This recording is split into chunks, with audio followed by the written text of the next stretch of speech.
Il faut dire qu'ici, la place pour bâtir ne manquait pas. C'était mort, glauque, Norfairville dans toute sa splendeur. Et on s'attendait toujours à voir surgir un ours brun planqué entre deux poubelles.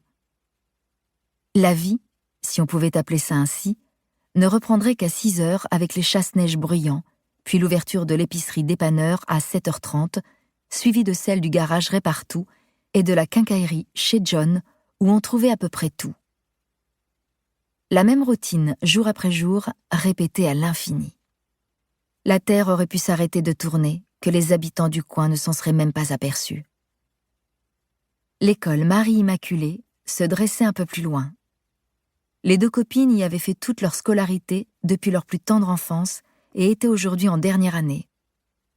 Si elles voulaient continuer à s'instruire, il leur faudrait bientôt partir étudier au collège d'enseignement général et professionnel de la ville la plus proche, Sept-Îles, où était dispensé le premier niveau de l'enseignement supérieur. Mais ici, dans l'agglomération la plus au nord du Québec et l'une des plus isolées de la planète, la notion de proximité était toute relative. Sept-Îles se situait en effet à 800 km, seulement accessible après 13 heures passées dans l'unique train qui circulait 2 fois par semaine quand tout allait bien. Il existait certes un minuscule aéroport, mais les billets étaient hors de prix et les petits avions qui pouvaient y atterrir étaient réservés aux allers-retours des mineurs, ce qu'on appelait le fly-in fly-out. Aucune route ne menait à Norfairville. Aucune route ne permettait d'en sortir. Elle était une triste prison au milieu de la taïga.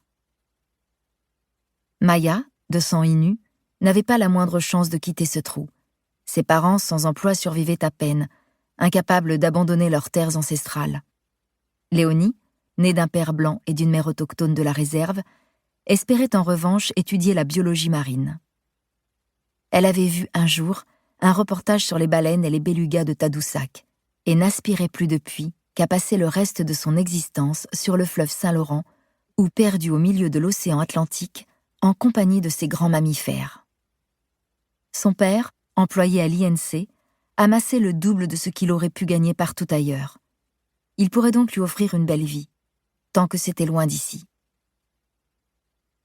Les deux adolescentes passèrent devant l'église catholique, puis longèrent un terrain vague plongé dans l'obscurité. Léonie s'inquiétait pour son amie.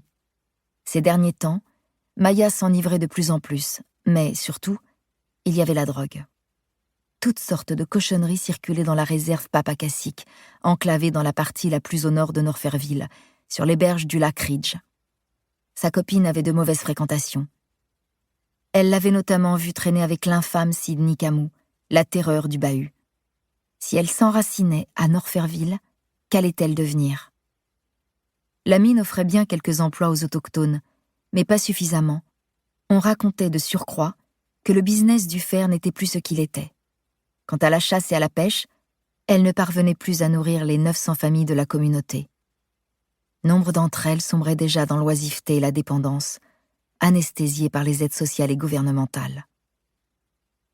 Ni Léonie ni Maya ne perçurent le danger dans leur dos. Les silhouettes surgirent comme des loups gris sur leur proie, si bien que les adolescentes n'eurent même pas le temps de crier. En 1 seconde, on leur glissa une cagoule sur la tête. On les ceintura et les leva de terre. « Si vous hurlez, on vous tue, sale putain de rouge !» Les bras resserrés autour de ses côtes, tels des cerceaux d'acier, empêchaient de toute façon Léonie de crier. Elle perçut le souffle court de Maya qui s'était mise à gémir alors qu'on les installait à l'arrière d'un véhicule. Des corps se compressèrent contre elle, de part et d'autre. « Qu'est-ce que vous voulez ?» demanda Léonie tremblante. « Juste vous aider à dessouler. » L'homme murmurait, peut-être pour qu'on ne reconnaisse pas sa voix.